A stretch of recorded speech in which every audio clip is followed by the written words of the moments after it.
on a 4-week rollover total and comprehensive strike beginning from Monday, 14th February 2020, which is today.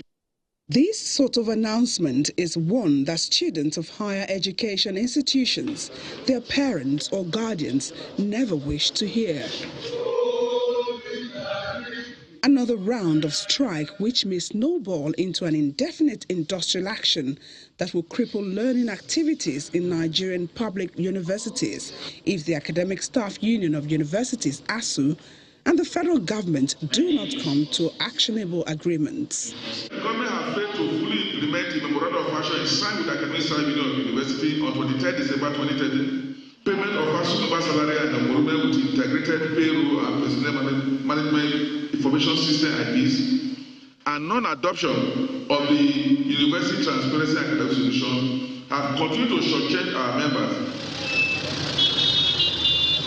While ASUU and the federal government slug it out, with the union state chapters gearing up for full compliance to the 4-week total and comprehensive strike, students in public universities in the southwest to the southeast, south-south to the northern region who are holding the short end of the stick in this face-off bear their minds.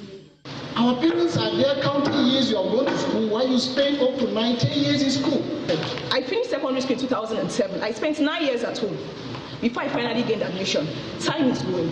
We're supposed to be graduating in 2 weeks' time. Our exam's supposed to start today. I have exam by 3 p.m. That's why I'm in school currently. But the ASUU members on meeting currently saying that all exams that have not been written from 8 till 12 will not be written again. Honestly, I'm indifferent because they need to listen to these people. They need to listen to them. They are human beings. They need money. Each side are claiming to be on the right path. And what I want the federal government now to consider is that, when two elephants are fighting, actually, it's the grass that suffers. Protracted industrial actions are not alien to Nigerian tertiary institutions. But this is one strike that many believe should come to an end soon, with quick and lasting resolution of the issues. Yomi Otaigbe, Channels Television News.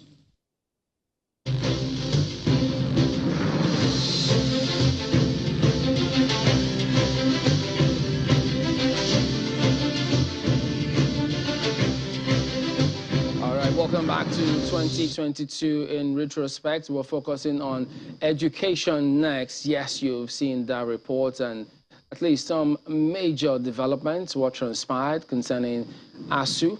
We've got two gentlemen joining us next to weigh in on their thoughts of what happened to the sector this year. Professor Tunde Adeniran is a former Minister of Education, and then he joins us virtually, as well as Professor Biodun Ogunyemi, who himself is a former President of the Academic Staff Union of Universities. Gentlemen, thank you for joining us on 2022 in retrospect this evening.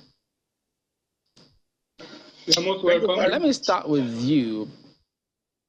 All right, Professor Ogunyemi, yes, it was a challenging time for the entire country, I might add. But in terms of the industrial action embarked upon by ASUU or probably SANU, NASU, do you think, if you could speak for ASUU, is it now, should we consider it a thing of the past that we may not or probably will not see this kind of prolonged strike to disrupt activities in the education sector ever again in the country, having seen how this has turned out? Thank you very much, Chamberlain.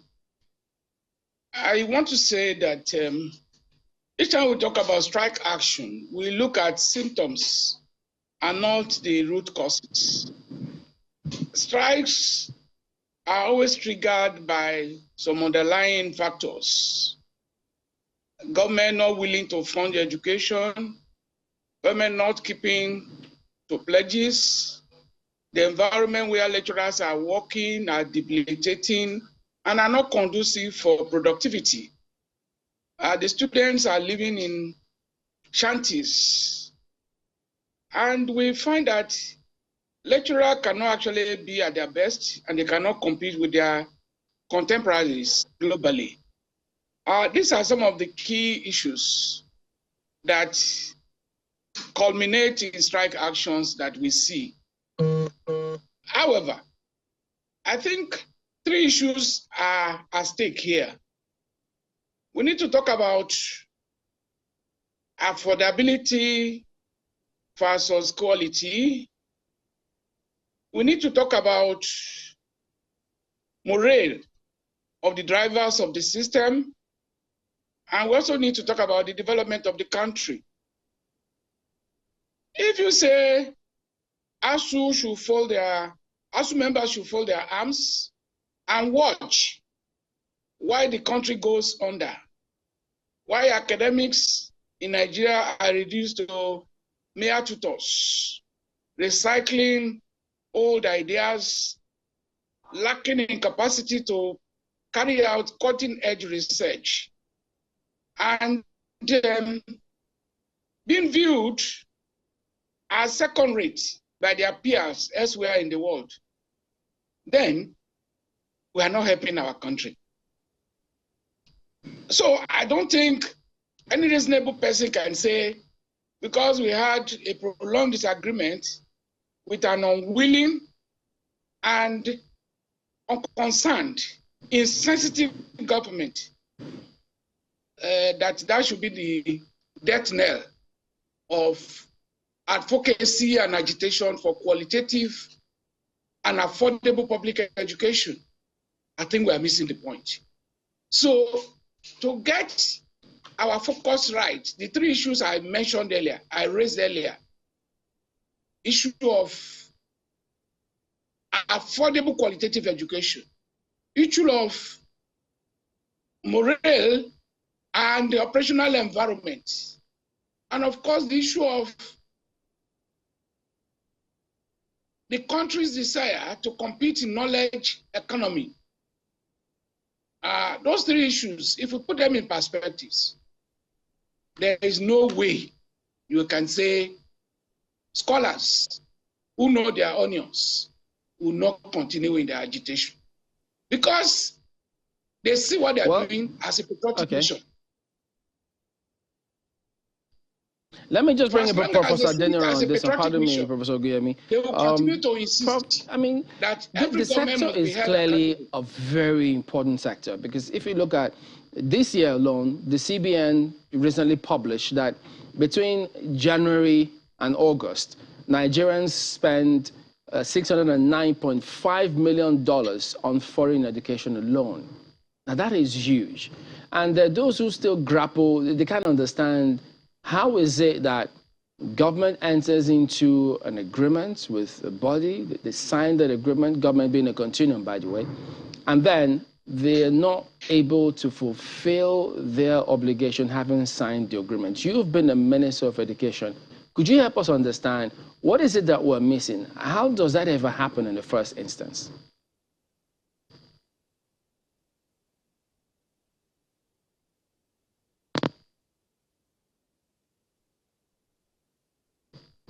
Professor Daniel, can you hear me?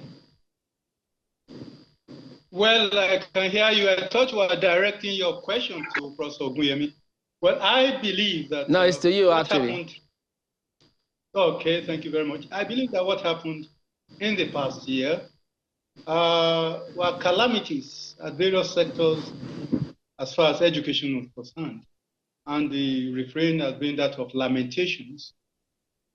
You see the question of strikes or agitations and all that, they are resulting, as Professor Oguyemi said, resulting from certain conditions. And when we look at it, and then we also look at the government, the government reaction, it becomes rather worrisome. But as far as I'm concerned, I try to look at it from a rather positive perspective, rather than lamenting the past. How do we move forward? Agreements have been reached in the past. Agreements are meant to be signed.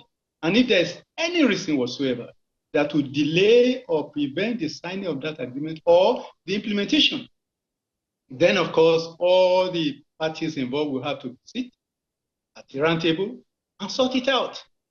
I look at it, part of the problem basically is this, because the education, like one of the panelists said when he was talking about the security situation in the country, that it also has to be to do with the collapse of the school system. Education is key to whatever we are doing in this country, and we do not take care of it, we are in deep trouble. Now, there are some issues that are involved. Why this stalemate? And I believe that both the government and ASUU, we have to sit back and reflect and take positive action. There is need for initiative in the coming years so that we will not be repeating what happened in the past years. For instance, at the time the agreement was signed, there were certain conditions. The prevailing conditions or the objective conditions have since changed somehow. And ASUU people, they are also patriotic. Their leaders are patriotic leaders. They do not mean evil for this country. They want a better educational system, and that is why they've been agitating. What I would want them to consider, the government and the ASUU, is that we look back. What has happened since that time? Today, now, when we add the private and the public universities together, we have about 200, 49 federal universities, 60 state universities.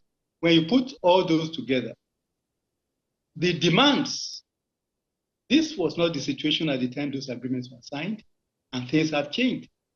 And you look, you continue to wonder, what is it that is preventing government from implementing? A number of factors are involved. And these have to be laid bare in the discussion between ASUU and the government. There should be transparency. There should be honesty. There should be commitment. Some people should not be seen as agitating for nothing or be seen as if they are self-seeking and self-serving.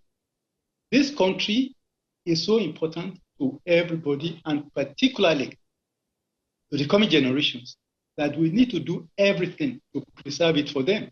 And to preserve it for them means that education will have to be dealt with the way it should be handled. It is the most critical sector in Nigeria. It has to be treated as such. What has been happening all along is people see ASUU as fighting for their sector, as fighting for ASUU, forgetting that ASUU is central to whatever we evolve. There is no sector that is not touched by the activities of ASUU. And what we are now seeing as a result of government's reaction to the track action by ASUU or the industrial action is that we have a stalemate that is not good for this country. We see a situation in which we are going to pay the price for it in future. People are running away from the school system. Right from the lower levels, people go to the teaching profession because there's no other job to take. And that is sad.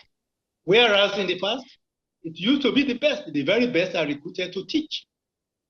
And now you have a situation in which people pity those who were in the teaching profession. People lament on their behalf simply because we have not handled that sector properly. All the stakeholders must reflect for the new year, for the coming year, to have a change of attitude. There should be creative thinking. We cannot continue to do things the way we are, entertaining ourselves with the festival of strikes going on, and believe that this country will not suffer for it. We are already suffering for it, and we are going to suffer for it. We have in this, in the present situation, for example, when you add this past year now, 1,761,262 people sat for the JAM. When they go to the universities, who are the people to teach them? When the universities are being depleted as a result of what is happening, how are we going to man our institutions? We talk about the private sector. Who goes to the private sector, if not the products of this university? And in our various institutions, public institutions too, these are products of our various universities. We are destroying the future. And the earlier we got it right, the better. And for a number of people, they would say that it goes both ways. This very long strike, which we suffered, you know, it also affected the government as much as it also affected, you know, the students and families. And we've talked about the other ricocheting effect. But to Professor Ogunyemi, also during this strike, the question I think is, will we see future strikes, especially for ASUU? And do you think, what's your take on the government's stance on the no work, no pay policy that we saw in August that it said about ASUU? Well, I didn't get your question. My first question is, will we see another strike, another ASUU strike in the future? Do you think we will have something like this that occurred in 2022 happening in 2023? And I would also like to know your take on the federal government's stance of the no work, no pay policy as it applied to ASUU this year. Okay, well, I guess we are trying to say that we do not want to see another prolonged strike in 2023. I would say that it's a factor that we must understand very clearly what triggers strike action. I don't think anybody can promise you that there will be no strike. I don't think any ASUU leader can promise that. Because when our members' salaries are withheld, if government is saying no work, no pay, then at some point our members can say no pay, no work. The work they said our members did not do in 2022, between February and October, many universities have made our members to do the work. They have taught courses that were left untaught. They have conducted exams that were not conducted. They have graded scripts, and they are about graduating students that ordinarily should have been made to lose the session because government has refused to pay the salaries for those periods. So what that means is that the issue of no work, no pay,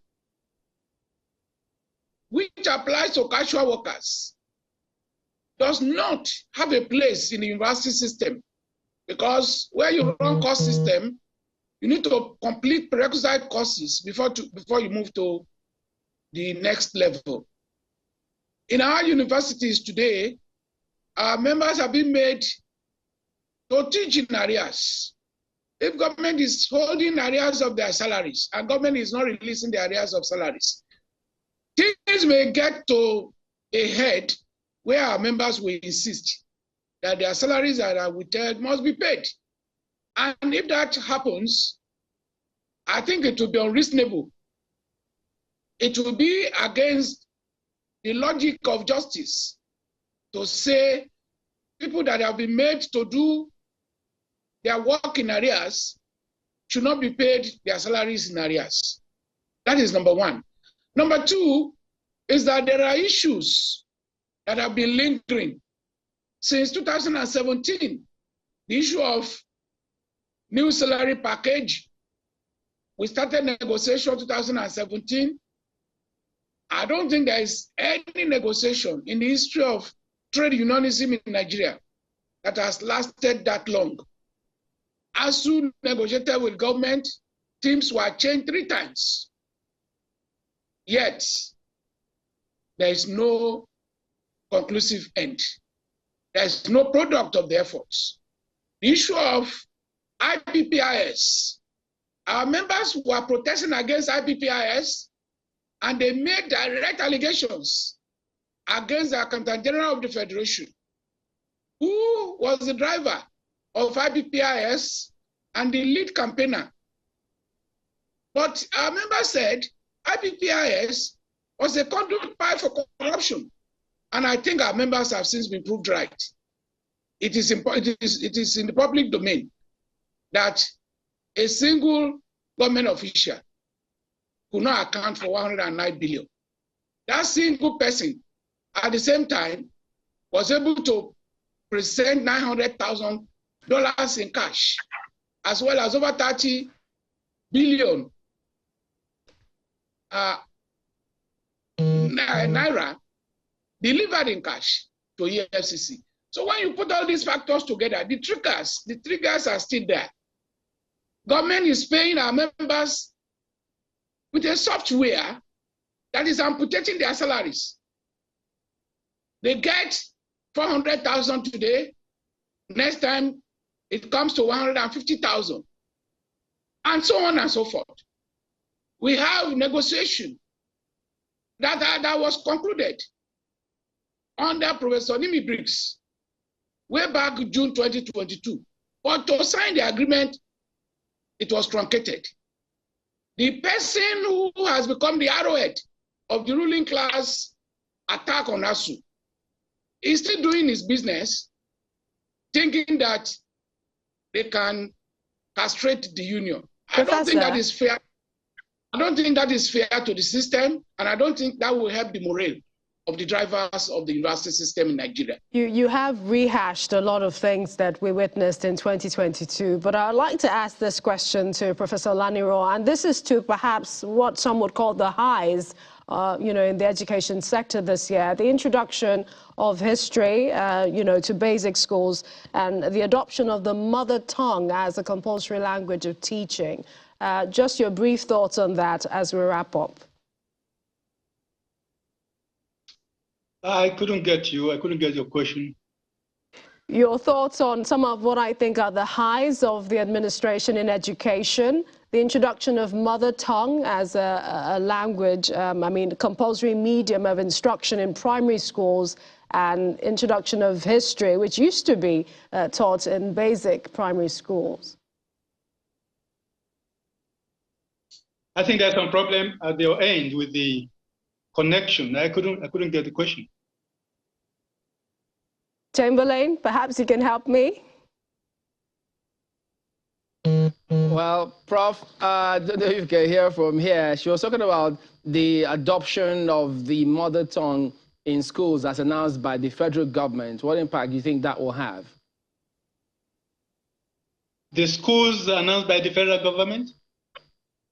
Chamberlain. The mother tongue policy.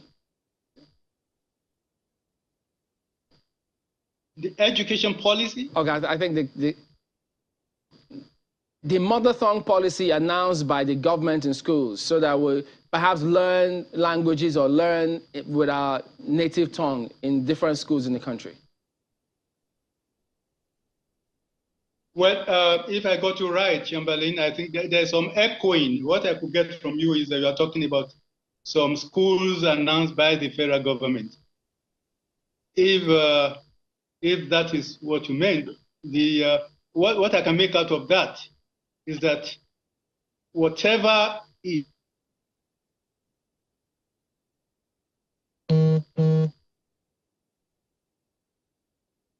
perhaps Professor Guyemi. Okay, well, apologize for that. I think we couldn't make out the communication there. But yes, ASUU strike was a big one, but don't forget there's also the primary, tertiary, and secondary as well. Well, we have to thank both of them, Professor Tunde Adenuran, former Minister of Education, as well as Professor Biodun Ogunyemi, who himself is a former president of the Academic Staff Union of Universities. We will be back in just a moment here on 2022 in retrospect. Stay with us.